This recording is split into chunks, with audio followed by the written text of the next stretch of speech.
नमस्कार साथियों, मैं मनीष भारती संस्कृति पीसीएस प्लेटफॉर्म पर आप सभी का स्वागत करता हूं। साथियों, जैसा कि आप जानते हैं, हम लोग 71वीं बीपीएससी प्रारंभिक परीक्षा को ध्यान में रखते हुए बिहार स्पेशल के प्रोग्राम की चर्चा कर रहे हैं। पॉलिटी विषय हम लोग शुरू कर चुके हैं साथियों। अब देखिए, आज का जो टॉपिक है वह है राज्य की कार्यपालिका एवं राज्यपाल।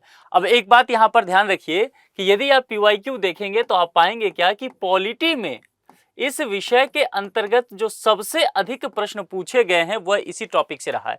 खास करके राज्यपाल एक ऐसा टॉपिक रहा है जिससे हमेशा ही प्रश्न पूछा गया है, और यह पद जो है ना, एक तरह से कह सकते हैं विवादित पद भी माना जाता है।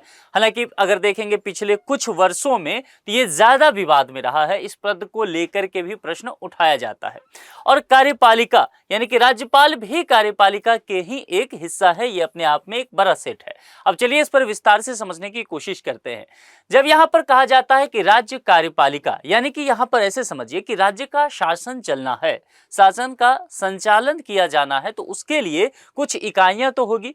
तो कुल मिलाकर के देखा जाए, अगर राज्य के कार्यपालिका को चलाना है तो मुख्यतः 3 इकाइयां इसमें होगी। एक क्या होंगे? राज्यपाल, दूसरा मुख्यमंत्री, और मुख्यमंत्री जो कार्य करेंगे वह अपने मंत्री परिषद के साथ। तो तीसरा अंग कौन हो जाएगा? मंत्री परिषद। यानी कि अगर प्रश्न यह आता है बीपीएससी में, आपसे पूछा जाता है कि राज्य कार्यपालिका के मुख्यतः कितने अंग होते हैं, अगर विकल्प सिर्फ कितने पूछा गया है तो निश्चित तौर पर आपको 1, 2, 3 या 4 या 5 इस तरह का दिया रहेगा, तो 3 में आपको टिक लगाना है। अगर नाम दे दिया जाए कि निम्नलिखित में से कौन कौन है और सेट बना दिया जाए, राज्यपाल, मुख्यमंत्री, मंत्रिपरिषद, राष्ट्रपति, मुख्यमंत्री, प्रधानमंत्री, इस तरह का, तो जो विकल्प राज्यपाल, मुख्यमंत्री और मंत्रिपरिषद के सेट का रहेगा वह सही जवाब होगा। ध्यान रखिएगा, यह पूछा जा चुका है। अब यहां पर समझिए, हमने जब संसदीय शासन पद्धति के विषय में पढ़ा तो हमने देखा कि संसदीय शासन पद्धति में क्या होता है, कार्यपालिका दरअसल 2 स्वरूप में होता है। अब 2 स्वरूप कहने का क्या तात्पर्य हो गया? एक है कि नाम की कार्यपालिका, यानी कि नाम मात्र का काम है, जैसे कि राष्ट्रपति के पद में देखेंगे, राष्ट्रपति संवैधानिक रूप से निश्चित तौर पर देश के प्रमुख माने जाते हैं, लेकिन उनके शक्तियों का अगर देखा जाए तो एंजॉय कौन करते हैं? वास्तविक प्रमुख कौन होते हैं? प्रधानमंत्री और उनका मंत्रिपरिषद। ठीक इसी तरह राज्य प्रशासन में अगर आप देखेंगे तो राज्यपाल एक संवैधानिक अध्यक्ष के रूप में शासन करते हैं, जिम्मा संभालते हैं, शासन की सभी शक्तियां उनमें निहित है, किंतु उन्हें राज्य मंत्री परिषद की सलाह के अनुरूप ही कार्य करना होता है। तो यहां पर इसीलिए मैंने कहा कि नाम मात्र की कार्यपालिका अलग है और वास्तविक कार्यपालिका देखेंगे मुख्यमंत्री और जो है मंत्री परिषद के साथ। तो कुल मिलाकर के सबसे पहले साथियों हम लोग क्या करेंगे, राज्यपाल के पद के विषय में समझ लेते हैं। यहां मैं आपको उन सारे टॉपिक पर ज्यादा ध्यान दिलवाऊंगा जो पीआईक्यू में पहले पूछा जा चुका है या जहां से अधिक प्रश्न पूछे जाते हैं। अब राज्य का संवैधानिक प्रधान, यही सबसे पहला फैक्ट है और ये कई बार पूछा जा चुका है। इनफैक्ट यूपीएससी में भी पूछा जा चुका है, जब राष्ट्र को, देश को लेकर के पूछा गया कि संवैधानिक प्रधान कौन है, वहां राष्ट्रपति है। अगर इस तरह का प्रश्न आए तो ध्यान रखिएगा, जब भी आप राज्यपाल को पढ़े तो आप जो प्रेसिडेंट है इस टॉपिक को भी साथ में पढ़ लें। ठीक है, प्रधानमंत्री के टॉपिक को पढ़ते हुए मुख्यमंत्री का टॉपिक साथ में पढ़ लें, आप देखें आपके लिए आसान होगा। तो राज्य का यहां पर संवैधानिक प्रधान की बात किया गया, वह राज्यपाल होते हैं। राज्यपाल के विषय में एक और चीज पूछा जा सकता है कि राज्यपाल जो है क्या राज्यों में केंद्र सरकार के एजेंट के रूप में कार्य करते हैं? जवाब होगा हाँ, वह केंद्र सरकार के जो है एक एजेंट के तौर पे ही कार्य करते हैं, और कह सकते हैं कि राष्ट्रपति या व्यवहारिक तौर पर कहा जाए तो केंद्र को रिपोर्ट भेजा करते हैं कि जिस राज्य में वो राज्यपाल हैं उस राज्य में संवैधानिक तंत्र क्या विफल हो गया है, किस हिसाब से कार्य चल रहा है वहां पर, इन सब चीजों की जानकारी दिया जाता है केंद्र को। ठीक है, अब यहां पर जो है वास्तविक प्रधान को लेकर के बात किया गया है। तो नाम मात्र का प्रधान, ये नाम मात्र का प्रधान कहने का तात्पर्य हो गया कि संवैधानिक प्रधान, इनके ही नाम से तमाम तरह के कार्यक्रम होंगे, और वास्तविक प्रधान जो है मुख्यमंत्री और इनका ही मंत्री परिषद होगा। राज्यपाल की नियुक्ति किनके द्वारा की जाती है? राष्ट्रपति के द्वारा। न जाने कितनी बार यह प्रश्न पूछा जा चुका है, मुझे बताने की आवश्यकता है नहीं, अनुच्छेद 155 में इसकी चर्चा की गई है, ये आप लोग हमेशा ही पढ़ते रहते हैं तो जान ही रहे। अब देखिए, एक जो ये लाइन है ना, इसको नोट कर लीजिए। राज्यपाल जो होता है दरअसल राष्ट्रपति के प्रसाद प्रयत्न ही पद पर रहता है।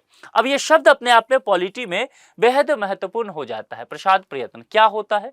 कहने का तात्पर्य हो गया कि राष्ट्रपति जब तक चाहे वो पद पर रह सकते हैं, राष्ट्रपति जब चाहे पद से हटा सकते हैं। अब राष्ट्रपति कहने का तात्पर्य आप समझ पा रहे हैं, कौन? वास्तविक प्रधान कौन? प्रधानमंत्री और उनका मंत्रिपरिषद।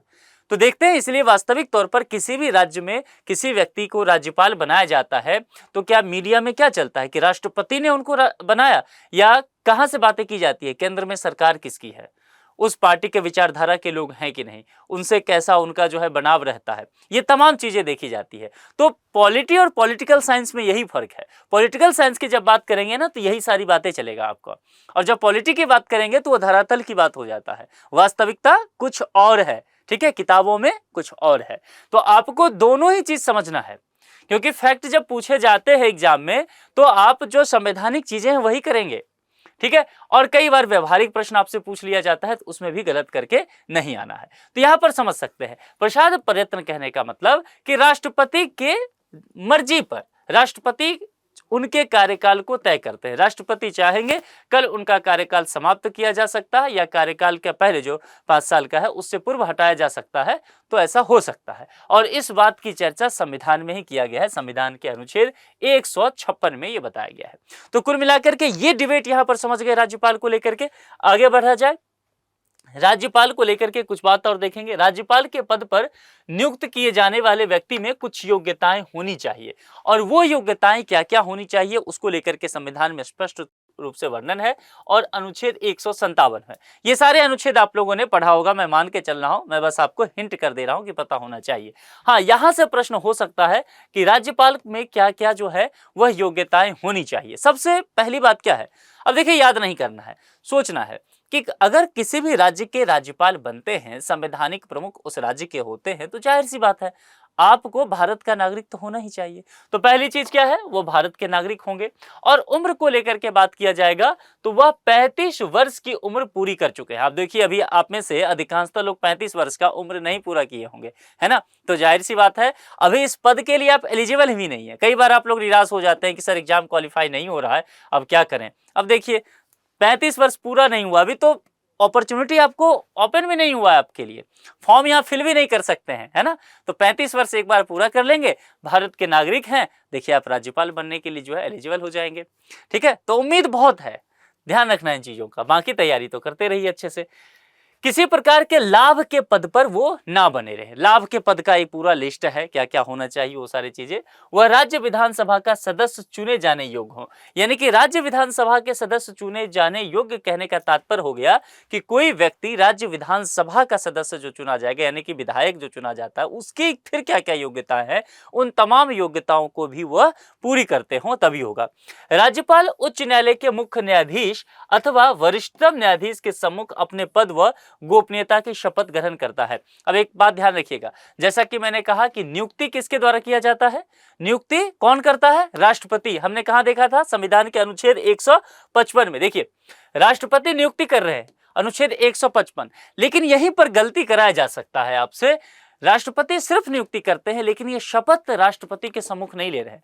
शपथ अपने पद और गोपनीयता की कहां से लेते हैं, जो उस राज्य, जो जिस भी राज्य में, जैसे बिहार में कोई राज्यपाल बने तो बिहार के जो पटना हाईकोर्ट हैं उनके जो चीफ जस्टिस हैं या सबसे सीनियर मोस्ट जो जज होंगे, उनके सम्मुख अपने पद और गोपनीयता की शपथ लेते हैं। यह भी ध्यान रखिएगा कि शपथ किस चीज की लेते हैं, पद और गोपनीयता की। राज्यपाल विधानमंडल का सत्राहन, सत्रावसन और विघटन करता है। ये बेहद महत्वपूर्ण है। विधानमंडल, जिसमें हमने चर्चा किया कि बिहार के संदर्भ में देखेंगे तो दो आएगा, विधानसभा और विधान परिषद भी चूंकि बिहार में है तो इसको लेकर के बात किया जाएगा।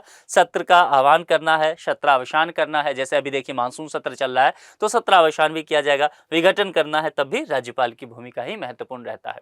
सबसे महत्वपूर्ण बात और जहां सबसे अधिक प्रश्न पूछे जाते हैं वो यही टॉपिक है, विशेषाधिकार, यानी कि राज्यपाल को कुछ विशेषाधिकार दिया गया है। अब यही वह मुद्दा है जो राज्यपाल के पद को विवादास्पद बना देता है।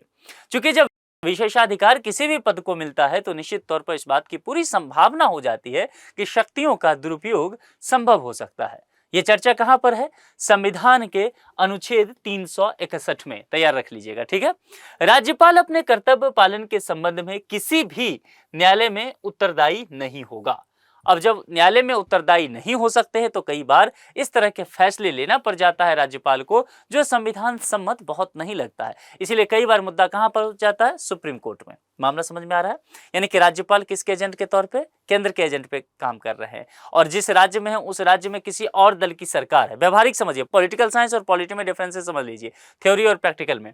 तो दूसरे पार्टी की सरकार है तो आइडियोलॉजिकल डिफरेंसेस होगा केंद्र में और उस राज्य की सरकार में, और केंद्र के एजेंट के रूप में उस राज्य में कौन है? राज्यपाल। तो बताइए, राज्यपाल संवैधानिक प्रमुख के तौर पर कार्य कर रहे हैं और केंद्र के एजेंट के रूप में भी, तो राज्यपाल और उस राज्य के मुख्यमंत्री के बीच में गतिरोध होगा, है ना। तो कई चीज ऐसा हो सकता है कि अपने विशेषाधिकार से कुछ फैसले ले सकते हैं राज्यपाल, और फिर यह मामला कई बार पीआईएल वगैरह के थ्रू सुप्रीम कोर्ट पहुंच जाता है। ये तमाम घटनाएं आप इस बीच में देखे होंगे, मैं किन्हीं का नाम नहीं ले रहा हूं, लेकिन आप ये तमाम घटनाएं अखबार वगैरह में देखते रहते होंगे। तो वह ध्यान रखिएगा, अपने कार्यकाल के दौरान राज्यपाल को क्या कि नहीं किया जा सकता है? गिरफ्तार नहीं किया जा सकता। विशेषाधिकार है, छूट दिया गया है, विशेष तरह के अधिकार।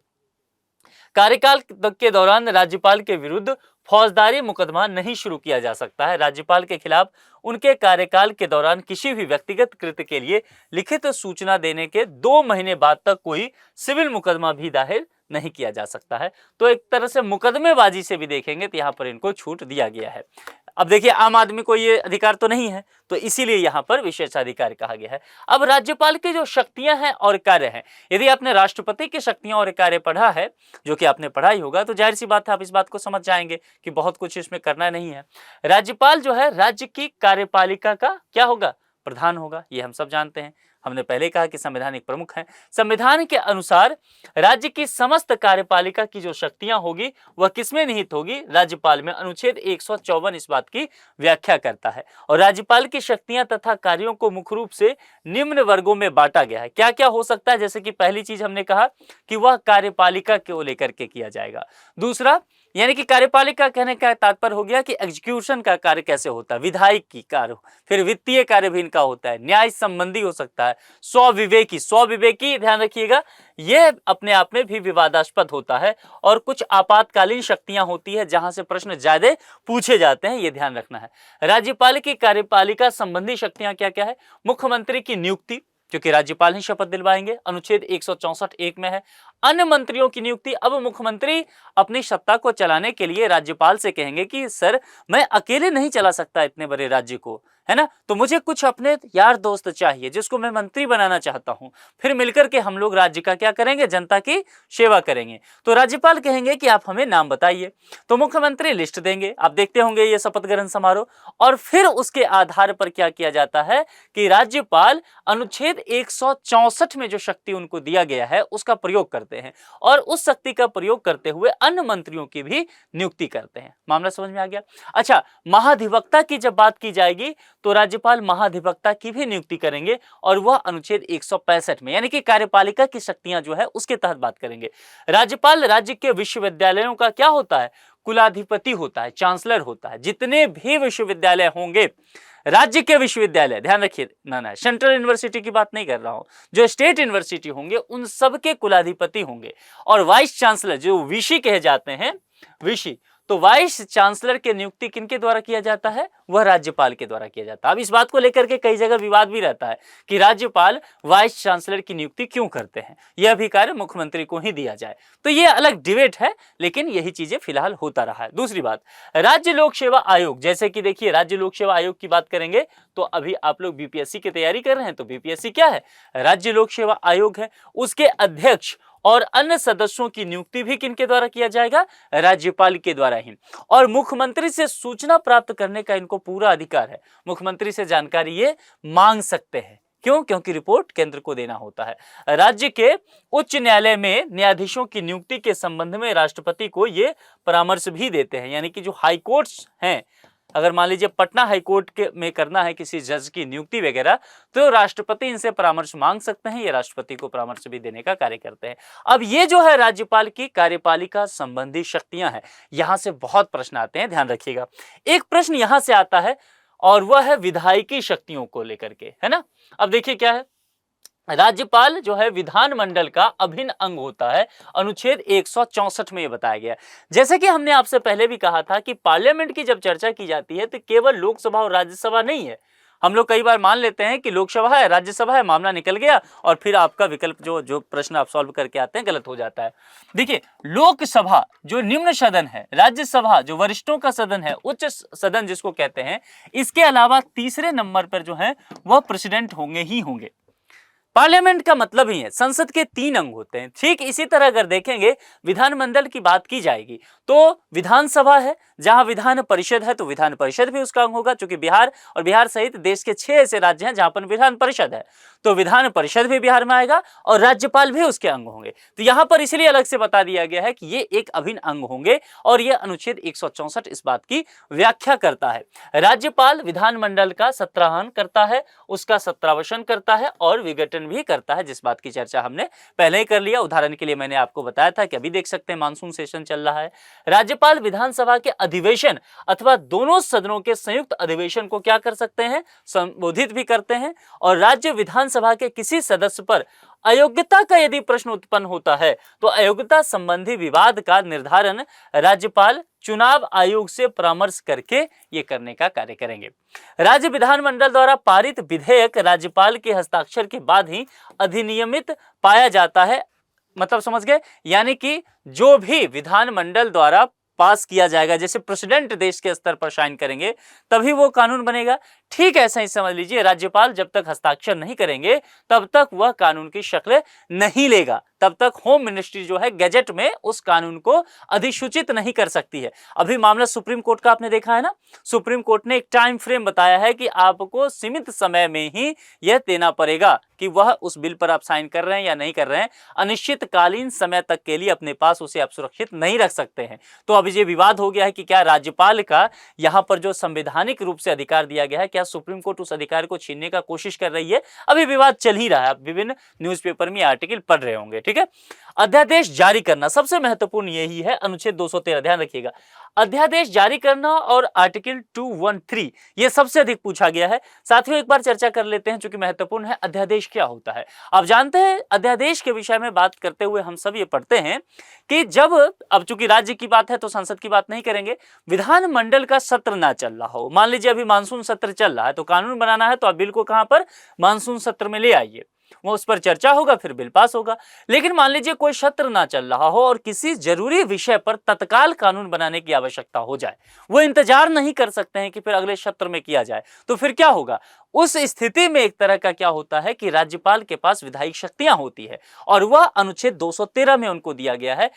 उस तरीके से कानून बनाया जाता है जिसे विधान मंडल में प्रस्तुत नहीं किया जाता है, यानी कि कार्यपालिका के द्वारा मुख्यमंत्री और उनके मंत्रिपरिषद, वास्तविक रूप में कहें यानी कि राज्यपाल कह लें, इनके द्वारा सीधे कानून लागू किया जाता है, उसको अध्यादेश कहा जाता है। हालांकि इसे बाद में जो है, या तो आप जिस जरूरी उद्देश्य के लिए लाए थे वो जरूरी उद्देश्य पूरा हो गया तो अपने आप खत्म होगा, और नहीं तो फिर उससे कानून की शक्ल देना चाहते हैं विधिवत, तो फिर आपको सेशन में लाना पड़ेगा और फिर उस पर चर्चा के बाद बिल बनाना पड़ेगा। तो यह अध्यादेश बेहद महत्वपूर्ण है, इसको नहीं भूलना है। अगर यहां इसको नहीं भूलेंगे तो मान के चलिए एक प्रश्न आपको यहां पर आ जाएगा। अब बिहार में राष्ट्रपति शासन को लेकर के बात किया जाता है। देखिए, राष्ट्रपति शासन की जब बात करेंगे ना, तो राष्ट्रपति शासन कहने का भी यह तात्पर्य हो गया कि राज्यपाल ही इसके लिए जिम्मेदार होते हैं। राज्यपाल क्या करते हैं, रिपोर्ट भेजते हैं, किसको, केंद्र को, है ना, और उसके आधार पर यह डिसीजन उस राज्य में लिया जाता है। मणिपुर में राष्ट्रपति शासन जब लगा तो आपने देखा होगा अभी हाल ही में राज्यपाल ने रिपोर्ट भेजा केंद्र सरकार को, उसके आधार पर वहां मुख्यमंत्री फिर रिजाइन देते हैं और राष्ट्रपति शासन वहां लगता है। बिहार में राष्ट्रपति शासन कई बार लग चुका है। अगर यहां पर देखें लिस्ट, सबसे पहले नित्यानंद कानून गो, ये देखेंगे 1968-69 में, ये ध्यान रखना है थोड़ा सा आपको, है ना, अगर यहां पर, और सरदार बूटा सिंह, 2-3 बस ध्यान रखिएगा, पहला और ये जो आखिरी है ये 2005 में ही हुआ था। तो ये थोड़ा सा समय, बस ईयर याद रखिएगा और नाम, कि वहां पर जो राष्ट्रपति शासन लगा था तो राज्यपाल कौन थे, यानी कि उस वक्त देखेंगे तो राज्यपाल के पास तमाम शक्तियां चली जाती है। जब भी राष्ट्रपति शासन लगेगा शक्ति कहां चला जाएगा, राज्यपाल के पास। राज्यपाल उन शक्तियों का फिर एंजॉय करेंगे, वही कार्यपालिका को पूरी तरह से चलाएंगे। अब वित्तीय शक्तियां क्या राज्यपाल के पास है, निश्चित तौर पर देखिए क्या क्या है। राज्यपाल की अनुशंसा से ही विधानमंडल में धन विधेयक, मनी बिल के विषय में आपने पढ़ा होगा, तो मनी बिल जो है इनके अनुशंसा से ही प्रस्तुत किया जाता है। प्रत्येक वित्तीय वर्ष के आरंभ होने से पहले राज्यपाल विधानमंडल में वित्त मंत्री द्वारा क्या करते हैं, बजट प्रस्तुत करते हैं। तो वित्त मंत्री, फाइनेंस मिनिस्टर जो बजट सुनाते हैं, दरअसल अगर आप उसके पीछे की कहानी देखें तो वह वित्तीय वर्ष प्रारंभ होने के से पहले राज्यपाल के द्वारा वो विधानमंडल में वित्त मंत्री द्वारा प्रस्तुत कराया जाता है। ये ध्यान रखना है। मतलब वित्त मंत्री, इसलिए मैंने कहा कि पॉलिटिकल साइंस और पॉलिटी अलग अलग है। वित्त मंत्री करते नजर आते हैं, लेकिन करा कौन है? राज्यपाल के द्वारा। सारा कार्य राज्यपाल के नाम से हो रहा है। राज्य की आकस्मिक निधि की अगर बात किया जाए, इमरजेंसी फंड वगैरह जरूरत हो जाता है किसी कार्य के लिए, वह राज्यपाल के अधीन है, जिसमें वह राज्य विधानमंडल की स्वीकृति मिलने तक आकस्मिक घटनाओं से निपटने के लिए अग्रिम धन उपलब्ध करा सकते हैं। अब किसी मुद्दे को लेकर के राज्य विधानमंडल से स्वीकृति ना मिला हो फंड को जारी करने के लिए, तो आकस्मिक निधि से वह दिया जा सकता है। और सबसे महत्वपूर्ण क्या है? राज्य वित्त आयोग। ये राज्य वित्त आयोग का गठन प्रत्येक 5 वर्ष में होता है, जिसमें भूमिका इनकी होती है। अच्छा, इसके अलावा वित्तीय शक्तियों के अलावा क्या न्यायिक शक्तियां इनकी होगी? न्यायिक शक्तियां कहने का मतलब समझ रहे हैं ना? क्षमादान की शक्तियां। किसी को सजा मिला हो, क्या राज्यपाल उसको कम कर सकते हैं, खत्म कर सकते हैं? मृत्युदंड मिला हो तो क्या कर सकते हैं? ये तमाम चीजें यहां पर कहा जा रहा है। न्यायिक शक्तियां और क्षमादान की शक्तियां की जब बात करेंगे तो देखिए, अनुच्छेद 161 के अंतर्गत कुछ बातें कही गई है, और उसके अंतर्गत कहा गया है कि राज्यपाल राज्य के कानून के उल्लंघन करने के परिणाम स्वरूप किसी व्यक्ति को दी गई सजा, ध्यान दीजिए क्या क्या कहा गया है, कम कर सकता है, पहली बात, या पूरी तरह क्षमादान कर सकता है, दूसरी बात। यानी कि अगर समझिए सजा 20 साल का कारावास दिया गया है, तो उसको घटा करके वो 15 साल या 10 साल कर सकते हैं। तो किसी व्यक्ति को दी गई सजा की अवधि कम किया जा सकता है, या पूरी तरह से क्षमादान भी उसको किया जा सकता है। लेकिन एक यहां पर ट्विस्ट है, उसको ध्यान रखना है, वह सजाए मौत को लेकर के है। फांसी की सजा किसी को दिया गया है, मृत्युदंड दिया गया है, तो फिर ये राज्यपाल के जिम्मे नहीं है। यहां पर जो है इस मामले में ये माफ नहीं कर सकता है, और दूसरी यानी कि ये फिर राष्ट्रपति के पास जाना होगा, ध्यान रखना है। दूसरी बात, सैनिक अदालत, मिलिट्री की अगर बात करेंगे, कोर्ट मार्शल वगैरह की, तो सैनिक अदालत द्वारा दंडित किए गए अपराधियों के संबंध में भी ये कुछ नहीं कर सकते हैं। यानी कि जो मिलिट्री का मामला है वो इनके जिम्मे नहीं रहेगा, और सजाए मौत का मामला है वो इनके जिम्मे नहीं रहेगा। अब सबसे विवादास्पद चीज क्या है?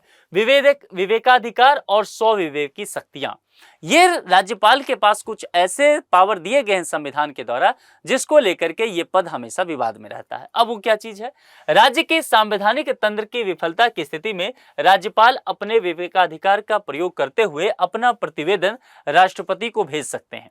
राज्यपाल को लगता है कि राज्य में, जिस भी संबंधित राज्य में है, संवैधानिक तंत्र विफल हो चुका है, मुख्यमंत्री जो कार्य करवा रहे हैं, उनकी मंत्रिपरिषद के द्वारा जो कार्य किया जा रहा है वो संविधान सम्मत नहीं है। इस स्थिति में राज्यपाल के पास ये पूरा अधिकार होता है कि वो राष्ट्रपति को जो प्रतिवेदन भेजे, अपने विवेक के आधार पर वो कर सकते हैं। अब यही कई बार विवाद का कारण बनता है धरातल पर। मुख्यमंत्री का मानना होता है कि चूंकि केंद्र सरकार के एजेंट के रूप में है, केंद्र में किसी और पार्टी की सरकार है, और फिर इस वजह से राजनीतिक मतभेद की वजह से राज्यपाल अपनी स्वविवेकाधिकार की जो शक्ति दिया गया है उसका दुरुपयोग कर रहे हैं, यह आरोप रहता है। वह राज्य के विधानमंडल द्वारा पारित विधेयक को अपने विवेकाधिकार से राष्ट्रपति के विचारार्थ सुरक्षित रह सकता है, अनुच्छेद 200, यदि उसे लगे कि उक्त विधेयक संघीय कानून या नीतियों के प्रतिकूल है तो। अब इन्हीं सब चीज को अगर आप देखेंगे तो अभी सुप्रीम कोर्ट को लेकर के, सुप्रीम कोर्ट ने इन सब चीजों को लेकर के सुनवाई चल रही है। अल्पमत मंत्रिपरिषद की सलाह पर विधानसभा को ये भंग भी कर सकता है, फ्लोर टेस्ट करने भी कह सकता है कि अगर लगता है कि विधायक दल जो है वो अगर बहुमत में नहीं है, तो फिर ये वहां पर स्वतंत्र है कि विधानसभा को भंग कर सकते हैं, और अपने विवेकाधिकार का प्रयोग इसमें ये करते रहते हैं। इस वजह से कई बार देखा गया है कि कई राज्यों में वहां पर इस बात को लेकर के हुआ है कि सरकारें गिरी हैं। यह भी हुआ है कि कुछ दल जिसको पहले बुला लिया गया है और कहा गया कि उस दल को कम मेंबर्स था एमएलए का, फिर भी उन्हीं को पहले इनवाइट कर दिया गया सरकार बनाने के लिए, तो यह भी विवेकाधिकार से होता है और इस पर भी विवाद रहता है। ठीक है, जैसे कि यहाँ पर देखेंगे विधानसभा में किसी दल को स्पष्ट बहुमत नहीं मिला हो, तो ऐसी स्थिति में अपने विवेकाधिकार का प्रयोग करने का अवसर उसे अधिक मिल जाता है, और ये विवाद का कारण होता है। विवेकाधिकार शक्ति के अंतर्गत राज्यपाल द्वारा किए गए किसी भी कार्य को न्यायालय में प्रश्नगत नहीं किया जा सकता है, और अब ये तरह के मामले सुप्रीम कोर्ट में जा रहे हैं पीआईएल के माध्यम से। इसीलिए कहा जा रहा है कि क्या सुप्रीम कोर्ट में न्यायिक सक्रियता बढ़ गई है? सुप्रीम कोर्ट न्यायिक सक्रियता बढ़ाते बढ़ाते क्या न्यायिक हस्तक्षेप पर आ गई है, क्योंकि संवैधानिक अधिकार राज्यपाल के छीने जा रहे हैं, ऐसा आरोप रहता है सुप्रीम कोर्ट पर। आपात शक्तियां क्या है, जिसपे सबसे अधिक प्रश्न पूछेंगे, 5 स्टार लगाइए। अब जानते हैं आपात शक्तियां की जो बात किया जाएगा, खास करके जो राष्ट्रपति शासन को लेकर के बात करते हैं, तो हम अनुच्छेद 356 के विषय में जानते हैं ना। ये एक ऐसा अनुच्छेद है जो आप सबको पता होना चाहिए। राज्य का शासन संविधान के उपबंधों के अनुसार नहीं अगर चल रहा है तो राष्ट्रपति को जो प्रतिवेदन भेजा जाता है राज्यपाल के द्वारा अनुच्छेद 356 के अनुसार, और फिर राष्ट्रपति यानी कि वास्तविक रूप से केंद्र सरकार को लगता है कि उस राज्य में संबंधित राष्ट्र में राष्ट्रपति शासन लगाया जाए तो फिर राष्ट्रपति शासन लगा दिया जाता है, यानी कि मुख्यमंत्री फिर वहां की शक्तियों का इस्तेमाल नहीं कर सकते हैं, राज्यपाल द्वारा ही कार्य होता है। राज्यपाल की नियुक्ति के संबंध में विभिन्न आयोग द्वारा कुछ सुझाव दिया गया है। अब यह सुझाव इसीलिए दिया गया है कि मैंने पहले से कहा है कि राज्यपाल के पद को लेकर के काफी विवाद रहता है, तो इसी बात को लेकर के कुछ आयोग ने सुझाव दिया कि विवाद को कितना कम किया जा सकता है। कहा गया सरकारी आयोग का सुझाव यहां पर था राज्यपाल की नियुक्ति मुख्यमंत्री के सलाह से होनी चाहिए, और जो व्यक्ति आए वहां पर वह दरअसल राजनीतिज्ञ ना हो, वह किसी अलग फील्ड से हो जाए, शिक्षाविद हो जाए, पूर्व नौकरशाह हो जाए, समाजशास्त्री हो जाए, जर्नलिस्ट हो जाए, कुछ अलग तरह के व्यक्ति को लाइए। क्योंकि पॉलिटिकल व्यक्ति को लाएंगे तो वह अपने आइडियोलॉजी के अकॉर्डिंग कार्य करेंगे और फिर विभेद होगा। इसके अलावा बहुमत को लेकर के बातें की जाती है कि किस दल को बहुमत है, और इसमें कहा गया है कि इसका निर्णय हमेशा विधानसभा के पटल पर होना चाहिए, ना कि राजभवन में। राजभवन में होने से पॉलिटिकल सिनेरियो बनता है और इससे इस पद की गरिमा खत्म होती है। राज्यपाल की नियुक्ति के संबंध में विभिन्न आयोग, प्रथम प्रशासनिक सुधार आयोग, सरकारी आयोग सबसे महत्वपूर्ण है, इसका ईयर जो है याद रखिएगा 1983।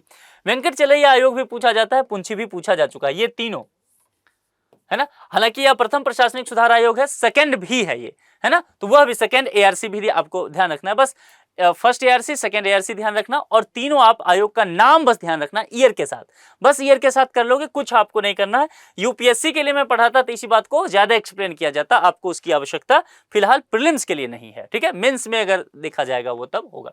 लेफ्टिनेंट गवर्नर को लेकर के कुछ चीजें अब यहाँ पर चर्चा कर लेते हैं। बिहार की चर्चा कर रहे हैं तो समझिए, बिहार उड़ीसा संयुक्त प्रांत का शासन चलाने के लिए औपनिवेशिक अंग्रेजी सरकार द्वारा लेफ्टिनेंट गवर्नर का पद जो है वो सृजित किया गया।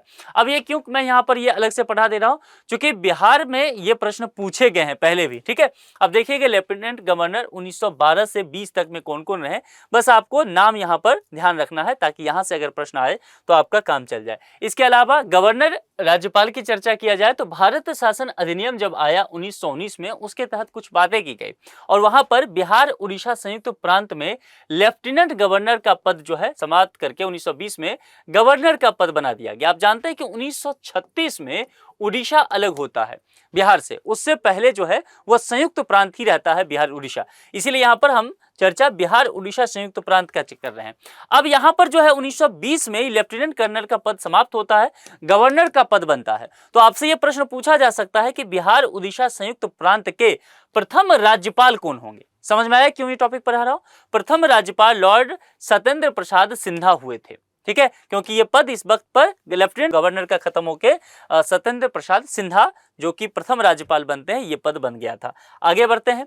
सर ह्यूग डाउ ब्रिटिश राज्य के तहत बिहार के अंतर्गत अंतिम गवर्नर थे, तो यह भी पूछा जा सकता है कि अंतिम गवर्नर कौन थे, तो यह भी आपको ध्यान रखना है। इसके अलावा स्वतंत्रता पश्चात जब देश स्वतंत्र हो गया है और उड़ीसा अलग हो चुका है बिहार से, उसके पश्चात बिहार के प्रथम राज्यपाल कौन होंगे, तो जयराम दास दौलत राम, ठीक है। ये बहुत बार पूछा जा चुका है, ये प्रश्न आपको पता होना चाहिए। इसके अलावा बिहार के प्रथम कार्यवाहक राज्यपाल उज्जवल नारायण सिन्हा थे, तो प्रथम कार्यवाहक राज्यपाल आपसे पूछा जा सकता है।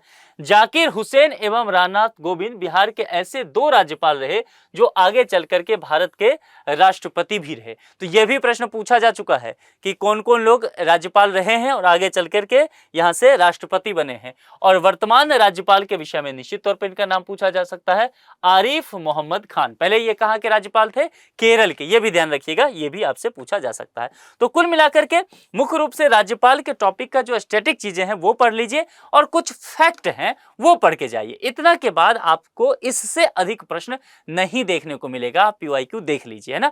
जब इतना कमांड हो जाए फिर आगे पढ़ने का मन करे तो निश्चित तौर पर कर लीजिए। कुछ प्रश्न इस पर सॉल्व करके देखिए, आप देखेंगे कि इतने से आपका काम चल जाएगा। तो आज के लिए इतना है। जुड़ने के लिए आप सभी का बहुत बहुत शुक्रिया। Thank you so much.